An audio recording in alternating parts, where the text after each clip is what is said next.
Hello, everyone. Welcome back to the Express Entry Live Q&A. I am your host, your teacher, your guide, your fearless compadre, Mark Holthe, Canadian immigration lawyer. And you know what? I'm going to add a little light to my world here.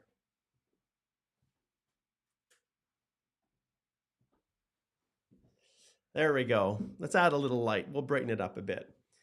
It is great to be back with you once again. I've got, I think, most everything all set up here within my system. I'm going to turn up my audio so you can hear me a little bit better, which is great. But yeah, it's fantastic to be back, and we have a wonderful day of Q&A ready for you here on this beautiful April 26th. And the weather is super nice now. Finally, we got through some of the colder doldrums of the spring snow. And today the forecast, it's supposed to get up to about 18 degrees Celsius here in Lethbridge, which is fantastic. I don't know what the temperatures are there for you guys, but we're starting to see the world come alive again here in Canada. Welcome. Please, as always, connect in and let me know where you're tuning in from. We'll do some shout outs in the beginning, and then we will transition to answering all of your questions. As always, this is the Express Entry live Q&A, where we really focus on Express Entry, but I'm open to answer questions about other things. And remember, tomorrow at noon Mountain Time, Alicia will be joining me for the Canada Immigration Q&A. So keep that in mind as you're posting your questions. You will have another shot at it tomorrow. If you want to increase your chances of getting your question actually answered, then make it a question that is not super specific to you only. And when an individual asks a question that says, should I travel, or what program is best for me? Well, that one will result in me ringing this little triangle, which tells everybody that, hey, this is something you really should book a consult with, and slide over to our law firm website. And I think let's adjust the screen here a little bit. This is our law firm website, and there we'll get it all nice and pretty. Actually, I can probably break it down a little bit here. There we go. There. Oh, nice. Good. So all you have to do, if you do have a specific question or you want to hire us to help you with your applications, all you need to do is just speak to a lawyer, and this is where it all starts. So we've got all of our ability to book consults with everybody here. And yeah, we'd love to connect with you. All right, let's see what we've got next going here. So let's start doing some shout outs. And as I said before, please tell me where you're tuning in from. So we did a few initial shout outs at the beginning, but let's see what we have here. Oh, Mehdi is over in Algeria. Great to have you connecting in. Thanks so much. And let's see what else we have here. Oh, we've got Eric over in Terrace, BC. One of my law school classmates was from Terrace when I went to law school. Oh boy, I guess it would be over 20 years ago. It's hard to believe. Whew. Well, I know my age. I know I'm getting old, because last night, our church congregation, we have a league that we play in, and we had our playoffs. The semifinals was last night, and I had eye surgery, and I had a bunch of other things that prevented me from being able to play. And so I played last night for the first time, and it was crazy. Like the other team was full of young kids, and I am 50 years old this year. 50. Well, I'll be 51 this year. And it's amazing. I remember when I was their age, I could dunk a basketball. I had an incredible vertical leap, and I was a very good basketball player. I was very fast. And the combination of being able to jump, handle a ball, and shoot, well, I could pretty much do whatever I wanted on the court. But now the brain just doesn't forget those days, but the body just can't deliver. And so I had some sweet moves, but I could never finish because because age catches up to you. So, but I have no regrets. And those who relive the glory days, well, these are my glory days in a different way. I've been able to grow and expand, the things that I do, and seek joy and just excellence in being an immigration lawyer. And I have no regrets. I've got a wonderful family. I have 4 beautiful children. My youngest daughter, Michaela, will be graduating from high school this year, and she's doing so well. she is probably looking at becoming a veterinarian. And my son Connor, many of you may know already, is down in Chile, Santiago, Chile, serving a mission for our church. And he will be back in September. And I'm so excited to have him back. He will have been down there for 2 years. So he learned to speak Spanish, and who knows, maybe I can convince Connor into becoming an immigration lawyer as well, but we'll see. And then my next oldest son is Adam, and he's down at Brigham Young University in Idaho, in Rexburg, Idaho, and he wants to be a doctor. So he's doing his pre-med courses and hoping to be able to get into medical school. And then my oldest daughter, Jessica, she is just completed her second professional semester for education. So she has literally until the end of the year here, and then she'll be a teacher. And so, yeah, so proud of them. And I've got a phenomenal wife who has sacrificed so much of her life and her professional aspirations to help raise our children and allow me to be able to do what I do here within our office. And so I'm so grateful, so much to be grateful for. So maybe I cannot dunk a basketball anymore. Maybe I'm not nearly as fast or have the energy that I used to, but I can tell you, if I look back and think about my life, I wouldn't do or change a single thing.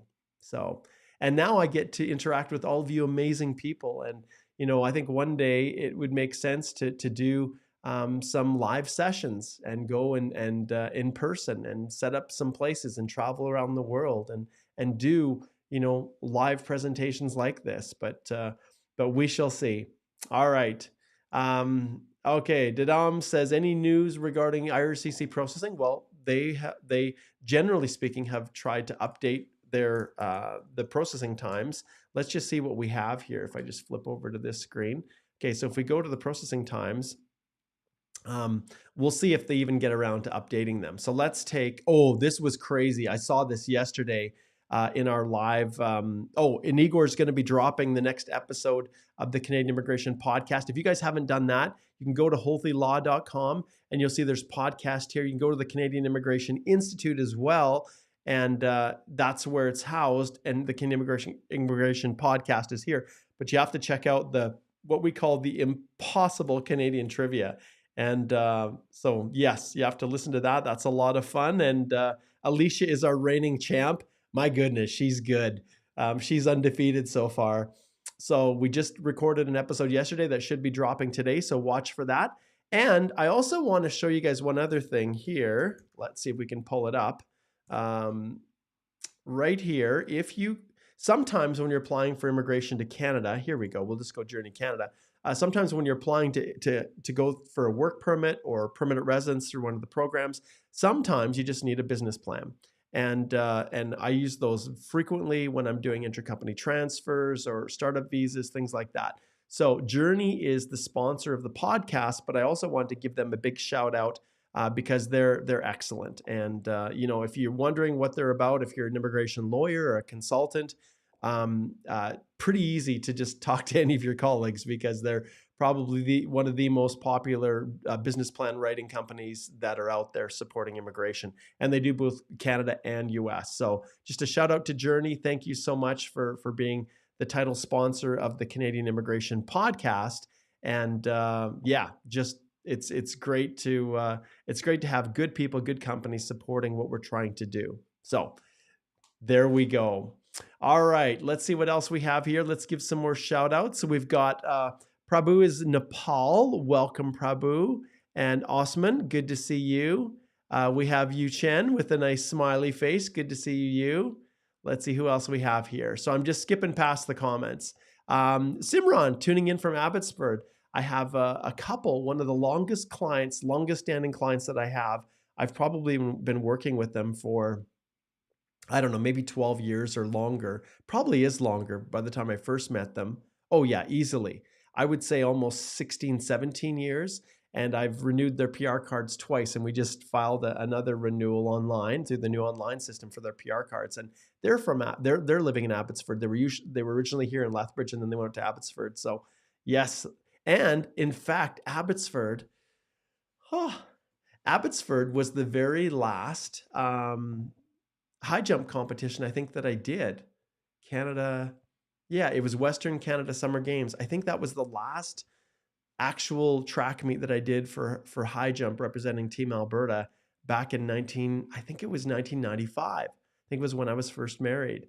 And that was back when, I could jump 2 meters and 5 centimeters, 205, which is about 6'9", and sports were my life. So very, very fond memories of Abbotsford. Oh, look at this. Awesome. Tusher over in LinkedIn. That's fantastic that this is getting through there. So Niagara Falls, wonderful. Great to have you here. Okay, let's see who else we have. Oh, okay. Yushen is over in Shanghai. Hello. Hey, Laura, Trinidad Tobago. Good to have you here. My son was in Suriname. So Adam served his mission in Suriname, and so he speaks Dutch. And then he had to come home a little bit early after 18 months because of the pandemic. Murtuza is over in Pakistan. Welcome. Great to have you here. EJ is watching from Saudi Arabia. Welcome, EJ. Especially you guys that are up late watching this. That's so cool that you're tuning in late to watch the live Q&A. Let's see what else we have here. Oh, thank you. Didom says, God bless them, Mark. And Osman says, interesting. You bet. All right, Hossein is over in Vancouver. Ooh, hopefully the weather is nice and sunny there. I know the winters can be pretty rainy and overcast and all of that. Salim, hello. Thanks for connecting in. And let's see what else we have here. Yunji says, good afternoon, Mark, joining from Toronto. Such a lovely and great family. Yes, I love them. They're the whole reason I do what I do. Sana, good to see you. And we've got Yonder, who's in Calgary. Good morning to you up there in Calgary. Igor and Chanel are in Calgary. Let's see what else we have here. We've got Plinky is in Singapore. Great to have you. Guntis is over in the UK. And yes, Picky says it's 12:15 a.m. You guys are awesome. Okay, and Hamad says, hey, Mark, I always curiously wait for your Q&A. That's fantastic. All right, well, thank you so much, guys, for connecting in and letting me know how far this lovely Q&A has reached. It's interesting over the years when I look at what's happened with this Q&A. Originally, it started as a Facebook Live, and I called it the EE Live Q&A, Express Entry Live Q&A. That was all about Express Entry. And over time, I realized that YouTube was a better platform to do the videos because it was easier, more searchable than Facebook. And then slowly over time, the Express Entry Law private Facebook group, that some of you may be a part of, I'm actually working with Meta right now to fix it because somehow there's just something that's gone sideways with that group. I don't know if it was just too big or what, but Facebook can sometimes get. So I've got a client who is helping me to try to sort that out. Now, let's just go here. I just want to show you guys, if I look at the videos here, and I'm just going to try to maybe expand this a little bit just so that we can see a little bit more in here. Okay, so if I look at this, let's see, 767 videos. If you guys can see that, I think you can. Yeah, you can. Okay, and let's just move this over just a little bit there. Actually, it's cutting off the page. I don't want that to do that. I'm a one-man production crew here, you guys. There's no post-editing here. This is live. So yeah, so we've done over 767 videos. It's hard to believe. And if I was to try to go back to the videos, I don't think I wonder how far I'd have to go back to actually see them all.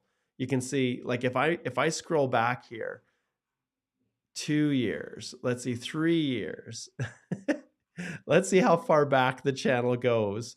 4 years. And these are just the videos that are recorded and posted.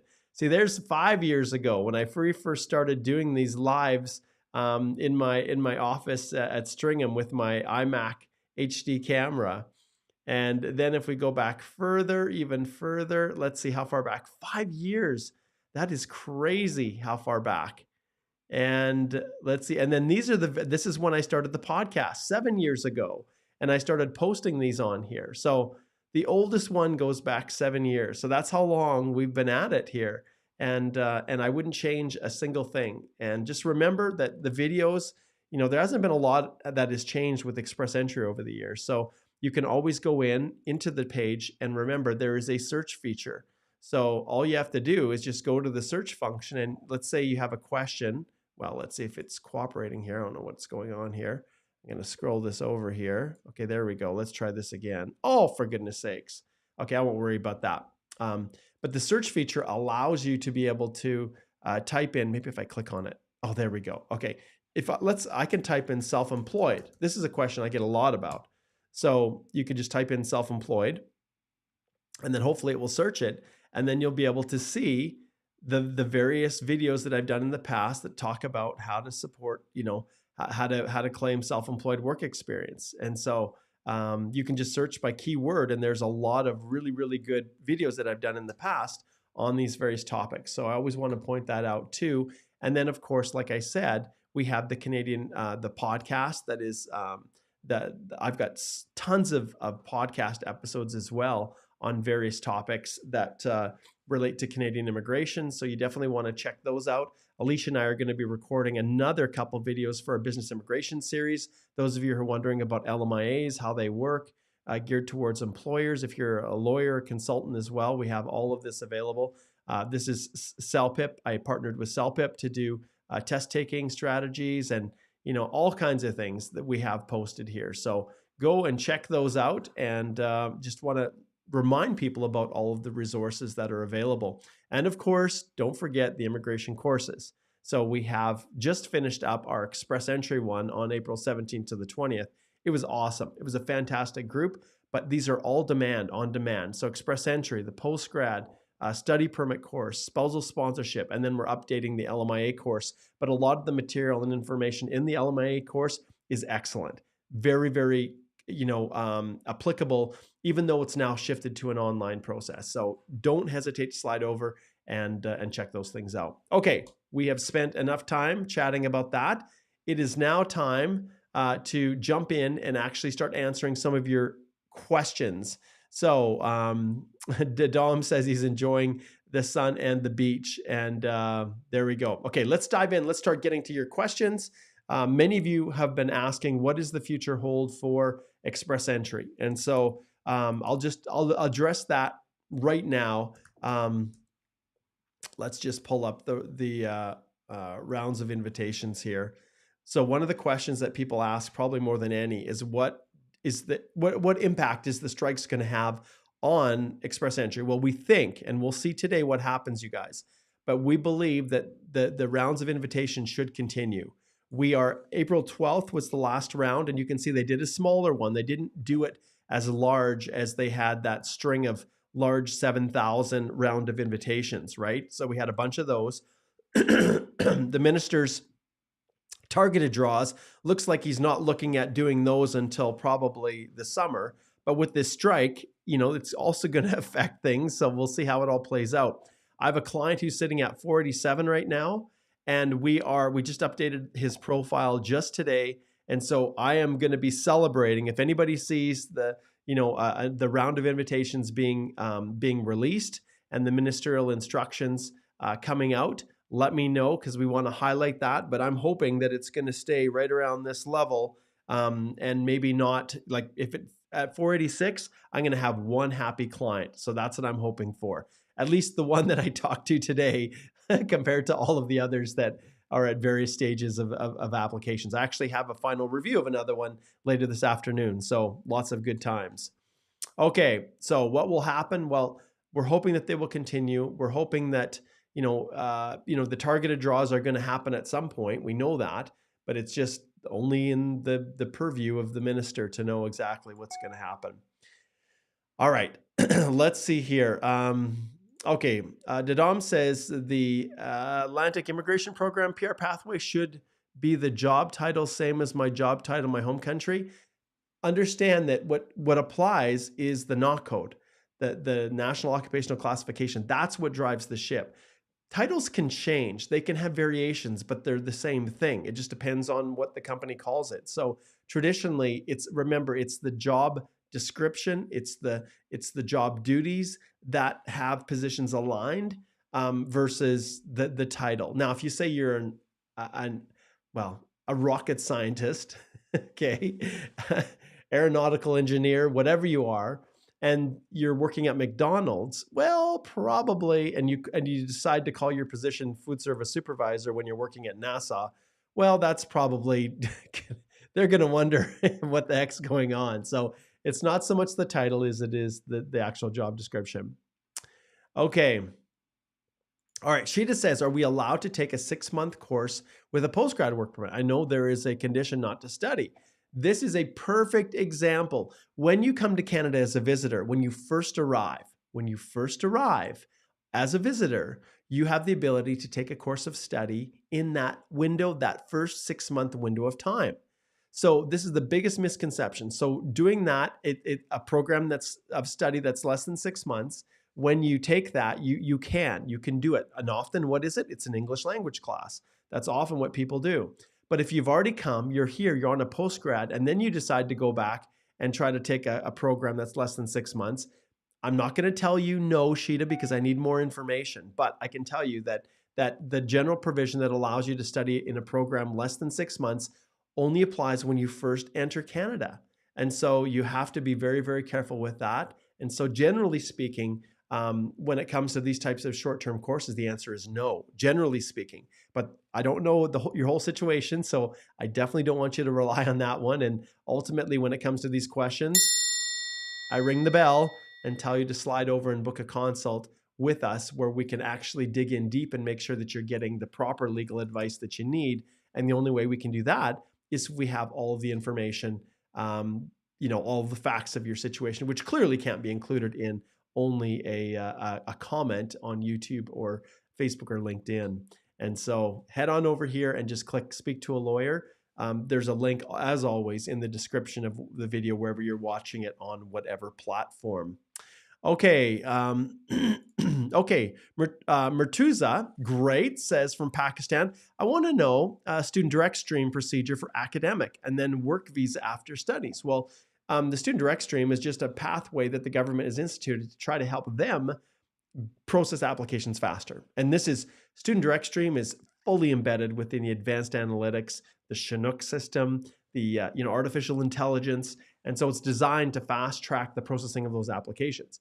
Personally, I don't submit through the portal, the portal, the new portal that they created outside of the IRCC secure account. I don't like to submit it through that. I like to go through the GC key. But ultimately, yeah, the procedure, there's specific requirements, things like guaranteed investment certificates, GICs, showing that you have sufficient funds. And there's a number of different things that they're looking at, language tests that are a part of the SDS that are not part of your traditional study permit application. However, I can tell you that lots of different countries have country-specific conditions that may require you to do more or less than other countries. But when you apply and you come and study in Canada, I never, ever want people to come and study for only 1 year unless they have some other guaranteed pathway of permanent residence. For those of you who are looking to study and transition to permanent residence, never study in a program of anything less than 2 years, because once you study for 2 years, you complete a 2-year program, you can then become eligible for a 3-year postgrad work permit. And many people who've been just living and dying with the new 18-month extension postgrad work permit that the minister is posting, those people who are going through that process often, in many cases, have only studied for a year and then get a very short-term postgrad, and then their time runs out and there just isn't enough time. So Murtuza, that's how it works. And this is probably a good opportunity to once again lead in here and just let you guys know that, and I'm very proud of this course. I put a lot of time building out this study permit course, and I strongly encourage anyone who is even thinking about studying in Canada, whether you're going to use an agent or not, to subscribe to the course and take the course. It's not super expensive when it comes to the value that's contained within it. And it looks like my accountant is trying to call me, so we'll let them hang tight. But this course is chock full of everything that you could want to help guide you in the process.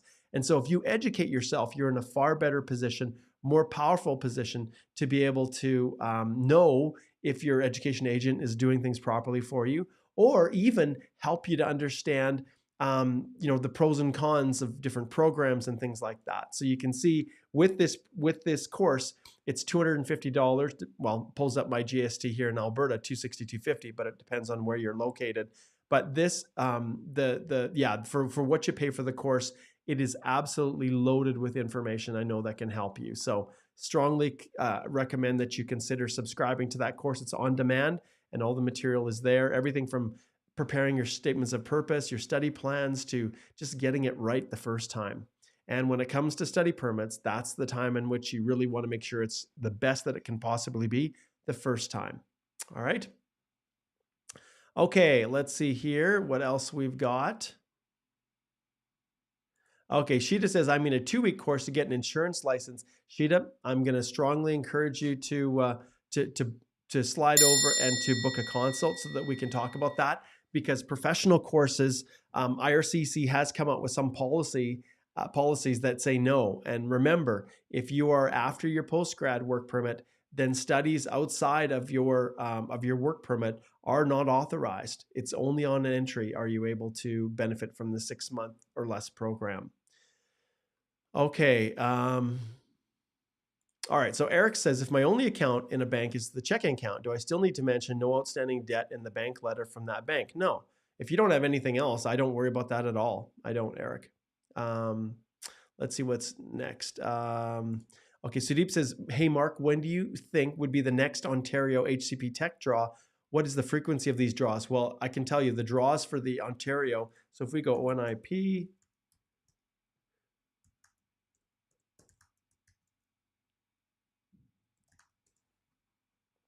let's see if we can pull it up here.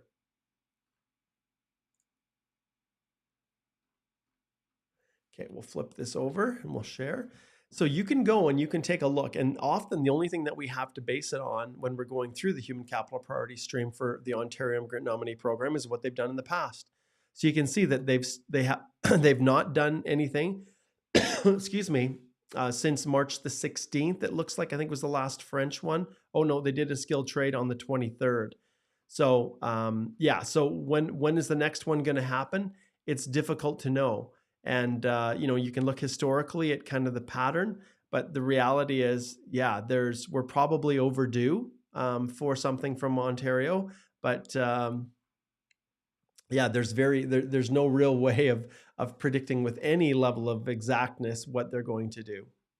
And I think to some extent that's a good thing. Okay, let's see what's next. Okay, Mady says, if the bank account is 3 months old, I don't have any other bank accounts, and I've received 2 deed of gifts with notarial act, is it going to be a problem? Well, Mady, as always, when each individual has their own set of facts and their own supporting documents and their own letters, and so there's a lot of different things. So when you ask, is it going to be a problem? Well, understand, I never like to have bank letters that are any older than a month. And the reason is because anything could happen in that period of time. And so I want to have it as accurate as possible, as contemporaneous as possible as when I actually file the application. Now, in terms of getting gift deeds, that's not a problem as long as you've done it correctly. And in the Express Entry course, I have sample gift deeds. I have detailed explanations in my proof of funds section that talks about all of these things. But the simple answer is, you want to make sure that whatever you're submitting is as close to what IRCC is asking for as physically possible. So the completeness check website, you're going to read that with a high degree of caution to make sure that you're not missing anything. And this is my favorite site here, the completeness check. This is the program delivery instructions for officers that tell them what the document should look like when they are when people are submitting them. So you can see, as far as proof of funds go here, this is the instructions. This is what the officer is looking for, this information right here. And so you want to make sure that everything is as accurate as possible. But the only thing that I would add, and to just build off of the answer that I was giving you, is that I like to see it within the last month. At least the letter from the bank. And obviously, when it comes to the gift deeds and the source of them, they want to know where it came from. And so I always will include additional documentation to show the source of those funds, Mady. Okay. All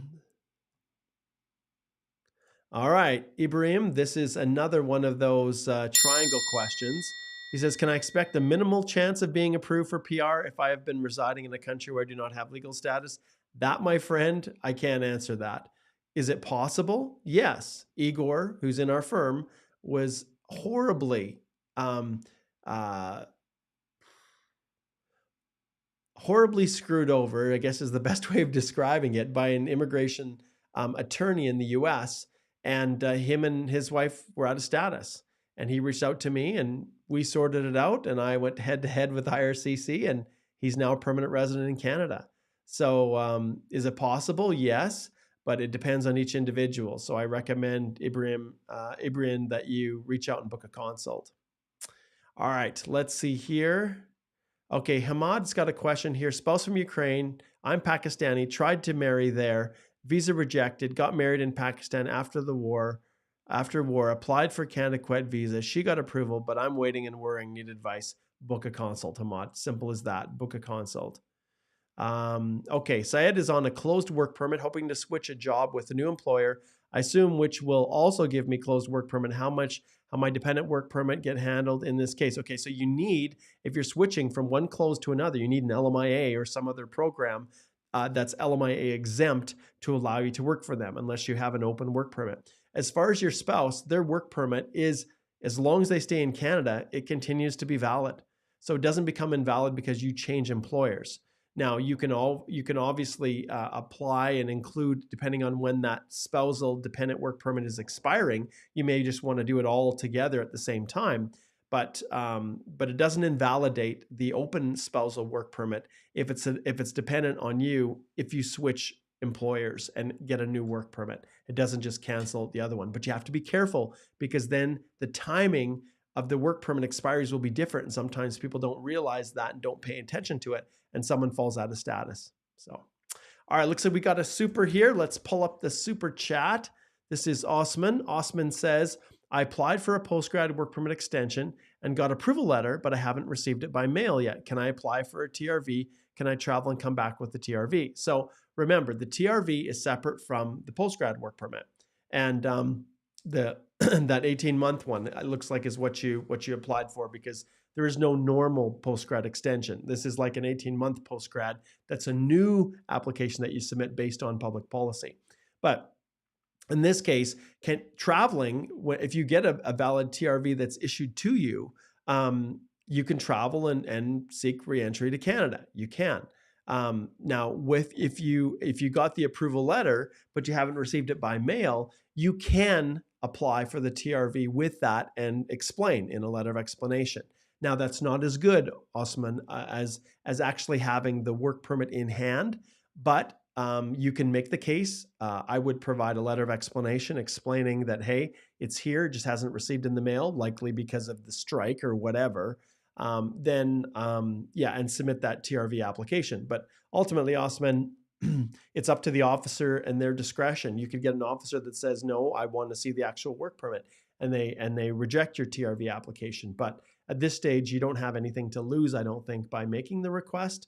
And when you're flying into Canada, it becomes a little bit complicated with the border officer saying, yeah, I've got my 18-month postgrad, but remember, there's residency as well associated with that. And you don't want to have your postgrad and, you said it's approved, but you haven't received it. I don't want to tell you that anything, like, it's just fine to travel. You'd really need to book a consult so we can sort it out. But can you apply? You can make the pitch, and it's possible an officer may accept that. May being the operant word. All right, let's zip down. Let's see what other questions we have as I get back into position. Let's see what is next. Dadam says, is the fact of giving birth in the US back in 2018 with B1, B2 visa a red flag when applying for a Canadian visa? Well, if you're applying for a TRV, a temporary resident visa, that's not something typically that comes up. At the end of the day, your responsibility is to be able to demonstrate that to demonstrate clearly that you have what do we call it? The bona fides, that you have the intention to abide by the temporary conditions on your stay, and that you'll return following the completion of that temporary visa. So yeah, it's not something that officers would normally get focused on, but if they felt like you weren't a genuine visitor and it was birth tourism or something like that, well, then yeah, you could potentially have officers have issues if an officer doesn't believe you're temporary. Okay, let's see here. Okay, Catherine says, can I claim and get points? Oh, let me just open it up here. There's Catherine's. Can I claim and get points for foreign experience as a lawyer if my Canadian experience class is in a NOC related to broadcasting? I studied this here in Canada. Can I claim and get points for foreign experience as a lawyer? Yeah, like obviously that's going to be assessed as foreign work experience. It doesn't have to be the same. You can do whatever you want in Canada. You can, through the Canadian experience class, if you're working in Canada, and it's a skilled position, tier 3 or higher, then you're fine. You can also count the foreign experience as a lawyer. That would go towards your skill transferability points. So, all right, good question, Catherine. Okay, this is another good question that I get in my Express Entry course very, very frequently. And you'll see here, if we slide over, if I just slide over to my Express Entry course here, you will see when you click on the link, and there's links below, as you scroll down to the bottom, I have a detailed breakdown of all of the lessons and modules that exist within here. It is, as far as I'm concerned, the most comprehensive DIY course out there on the market. But can you count statutory annual leave? Let's just jump back here. Can you count statutory annual leave of 2 weeks when calculating the 12 months working period for CEC, considering this leaves means not attending workplace? So the question that you haven't asked or you haven't disclosed is whether or not that statutory annual leave is paid. So if it's statutory, I'm assuming that it's paid vacation. If it's paid vacation for 2 weeks, and that's what you've indicated here, annual leave for 2 weeks, then absolutely you can include it. You don't need to mention it. It's as if you're just working throughout that whole period. So those 2 weeks, if it's paid vacation of 2 weeks, is not going to be a problem. All right, we've got another super that popped in here. Let's see. Okay, so this one is from Ninkari. It says, my husband is inadmissible. Okay, I'm presently an MBA student. Can I apply for PR without including him after studies? Does his status cancel my eligibility? If your spouse is inadmissible, it depends upon the nature of it. If it's criminal inadmissibility, it can actually undermine your ability for PR. And listing him as non-accompanying or her as husband, listing him as non-accompanying is it's not enough to absolve you of the criminal inadmissibility. Yeah. Inkari, I recommend that you book a consult in this situation because, when you're applying for permanent residence, whether or not your spouse is coming, their inadmissibility can make you inadmissible for permanent residence. So that's the one difference. When you're temporary, you have the ability to say my spouse or partner or dependent isn't coming with me, and for them not to include the inadmissibility of that non-accompanying family member. But for permanent residence, they absolutely can and do. So yes, so that's a really tough situation you're in, but that's the law. Okay, let's see what's next here.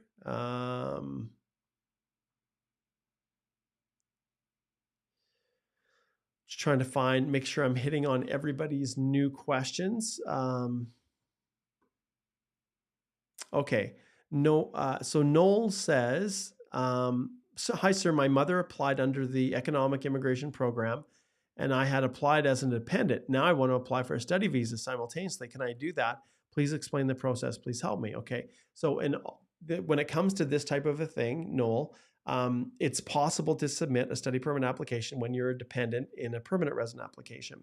IRCC has repeatedly issued instructions for officers to treat dual intent, which is that you can have both a permanent intent and a temporary intent coming to Canada, to be flexible with it. But we know if you've got a permanent resident application in the queue, that sometimes if you're applying for temporary status, they will want to see that you really have an intention of returning back to your home country. Especially the whole purpose behind a study visa is to use that study to improve your chances of occupational and professional advancement in your home country after you complete your studies. And so that's what you're trying to demonstrate in a study permit, and it becomes difficult when you're dependent. So Noel, same situation. I recommend you book a consult. We can sort through that. Okay. Eric says, no need to apply for a study permit because of the strike, right? Wrong. In every case, you need to, if you are applying to come to Canada, you still don't stop. You continue to submit your study permit application. Like if that's what you want to do to come to Canada, you file it. You don't stop filing your applications just because of the strike. It could end tomorrow. It could last for another 2 months, but the queue will still be the queue. First in, first out. And if you wait until the strike's over and then apply, there could be 1,000 people, 2,000 people ahead of you. Heck, there could be 50,000 people. And if you're in Canada, you absolutely need to maintain status. You can't just not extend your study permit. You have to submit to extend it, regardless of how fast or slow they are in actually approving them. Okay, Kokoi says, I'm an international student and I've been working as a software developer intern since last year in Toronto, co-op, full-time since January. Will I be able to use the experience in OINP or other? So it all comes down to, for the federal programs, and I won't really speak to the OINP because generally speaking, if you're on a study permit, most of the PNPs don't accept that work experience. So co-op usually is it's in conjunction with, concurrently with the study permit. And if you're studying full-time, well, the co-op often forms a part of your study, which makes that work experience ineligible for both express entry, the federal programs, and the majority of the PNPs.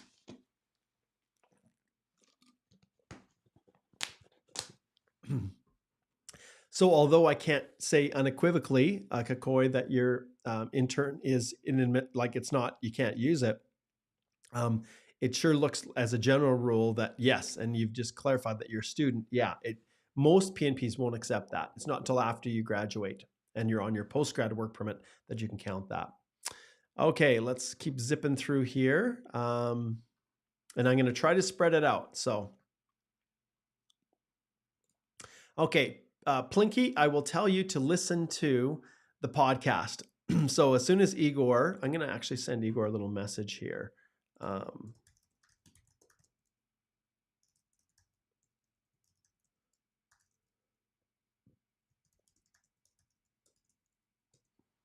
Okay, we'll see if Igor has got that podcast episode released yet. We'll see. But in there, I talk about the strike. Alicia, we all talk about the Cedric, the impacts of the strike. And so I recommend that you slide over and you listen to the podcast. Those of you who are unfamiliar with the podcast or what it is, if you go to the Canadian Immigration Institute page here, you'll see that there's podcast. You can also find us on the Holthe Immigration Law page. If you're there on our law firm website, podcast is there. And when you go here, you can see that the most recently released podcast episodes are all here. Episode 108, that's going to be released today.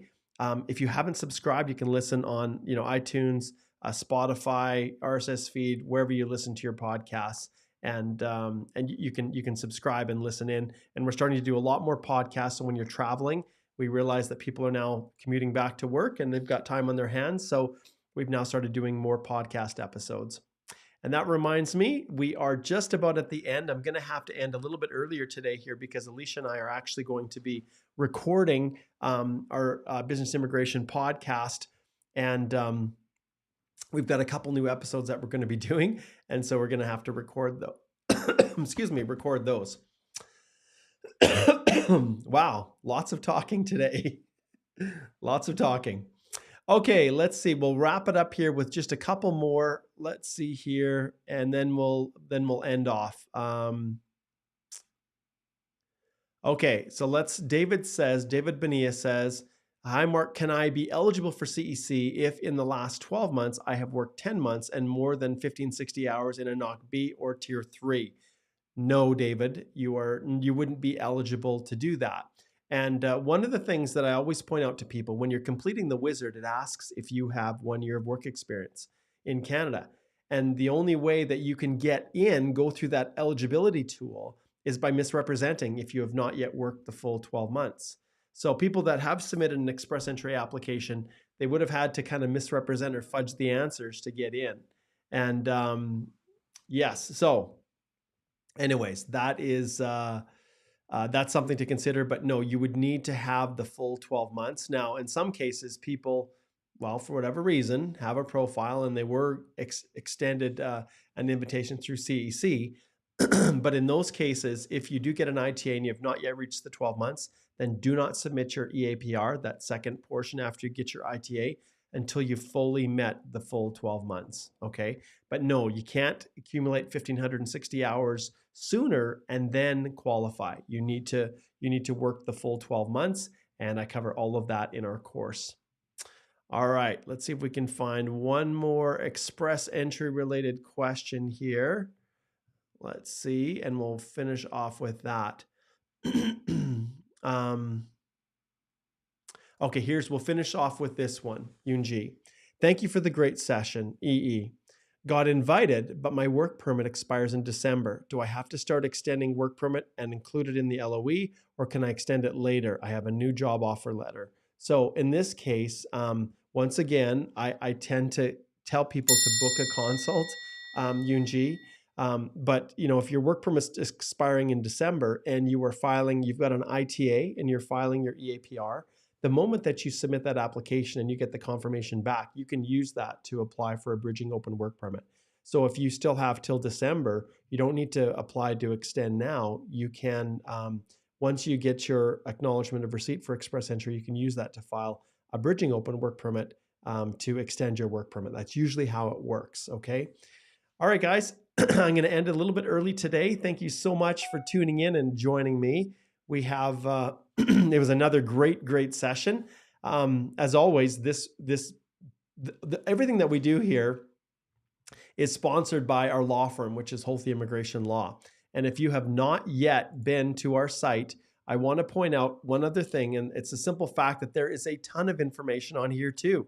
Everything from legal help to business immigration to family sponsorship, visiting, working, studying, immigrating, and of course our lineup of courses. And the express entry courses, usually, every other month I will do a master class. But the reality is with the actual, and let me go into the courses, with the courses, all of this material is all available on demand. So if you subscribe now and get access to all of the on-demand course material, it's actually way better, because if you have a chance to go through them, and we will do another masterclass in May, excuse me, just because of the rounds of invitations and the frequency, we are going to do another one in May, just because of the demand for them. But if you go through and you go through all of the lessons, you can see all the modules. There's like 10 hours of content, and then there's 4 hours of live masterclass that we'll do in May. By going through them in advance, you have an opportunity to accumulate all of your questions and ask all of your questions in the live master classes. So I strongly encourage you to do that. And as I indicated before, we have other options if you're looking to sponsor your spouse. The postgrad extension, if you need help with that. The study permit course is so solid. I spent a lot of time at the beginning of this year, just a few months, honing this and getting it just chock full of everything that you could want in the course of studying, and even understanding what it takes to study. So I encourage you to check those out. Holthe Immigration Law, like I said, the law firm. If you need more help, all you have to do is click on Speak to a Lawyer, and you can connect with Alicia and I. And remember, tomorrow, Alicia and I will be back at it for our Canada Immigration Live Q&A. All right, thanks so much, guys.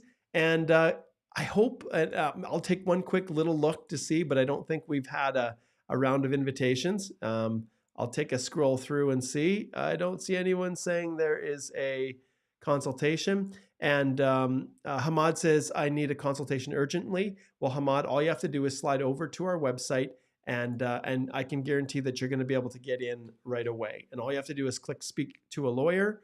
You go in here, you click on 25-minute consult, and then from here you can see the next available time. So Alicia has time tomorrow, so you can literally get in to see Alicia tomorrow. And let's see, I'm trying to see what my calendar is, because I've got so much going on here. If you click on me, do I have time tomorrow? Let's see what I have here. Yes, I have time available tomorrow too. So you can get right in and get help. So absolutely do that. Okay, thanks so much, you guys, for tuning in. And don't forget to subscribe to the podcast. Subscribe to YouTube here or LinkedIn or wherever you're watching. And please share it with everybody that you know, okay? And Hamad, nope, I am booked solid for today. So it'll be tomorrow. All right, guys, take care and have a wonderful day. We'll see you tomorrow.